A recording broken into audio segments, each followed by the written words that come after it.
Hello అండి, అందరికీ నమస్తే ఫ్రెండ్స్.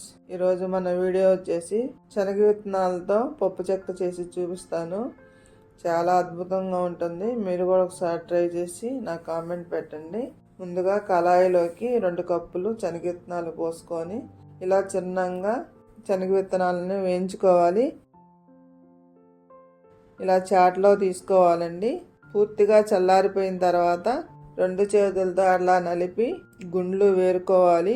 ఇద్దరు వేరుకుంటే ఈజీగా ఉంటుంది, ఒకరికంటే కష్టంగా ఉంటుందండి ఇలా చేసుకునేది.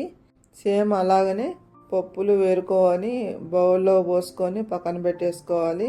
చూడండి, నేను ఎలా ఏరుతున్నానో అలా ఏరుకొని కప్పులో పోసుకొని పక్కన పెట్టేసుకోవాలి. ప్యాన్లోకి 1/2 కప్పు బెల్లం వేసుకొని చిన్న గ్లాసు మంచినీళ్ళు పోసుకొని కరిగించుకొని వడబోసుకోవాలండి. ఇలా బాగా పూర్తిగా కరిగిపోయిన తర్వాత కళాయిలోకి వడబోసుకుందామండి. స్టవ్ ఆన్ చేసుకొని పాకం వచ్చేదాకా ఉడికించుకోవాలండి. పాకం వచ్చిందా లేదా చూసుకుంటూ ఉడికించుకోవాలండి. ఇలా కలతిప్పుకుంటూ పాకం చూసుకోవాలి. చూడండి, ఇది పాకం రాలేదు, మళ్ళీ చూద్దాము. ఇట్లా అంటే టంగమని ఎరగాలి మనకి పాకం, అప్పుడు గట్టి పాకం వచ్చినట్లు. ప్లేట్ కేసి కొట్టినా గట్టిగా సౌండ్ వస్తుంది, మనకు అదే గుర్తు. ఇట్లాంటి ప్రయోగాలు చేసేటప్పుడు మన పెద్దోళ్ళు పక్కనుంటే బాగుంటుంది. ఇలా శనగిత్తనాలను పోసుకొని పాకం రాగానే స్టవ్ ఆఫ్ చేసుకొని ఇలా బాగా కలుపుకోవాలి. స్టవ్ ఆఫ్ చేసుకొని కలుపుకోవాలి.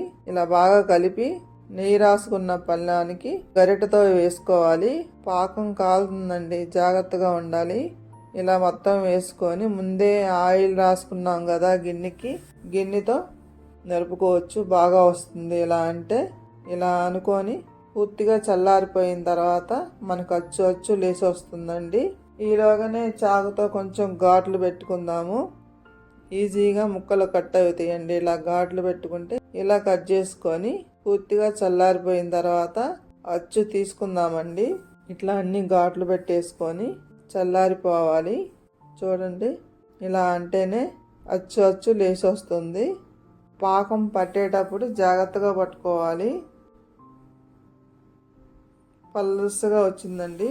లేత పాకం పట్టి కూడా పోసుకోవచ్చు, మందంగా పోసుకుంటే ఇంకా బాగుంటాయి ఈ గుండెలతో పోసుకుంటే. మీరు ఒకసారి ట్రై చేసి నాకు కామెంట్ పెట్టండి.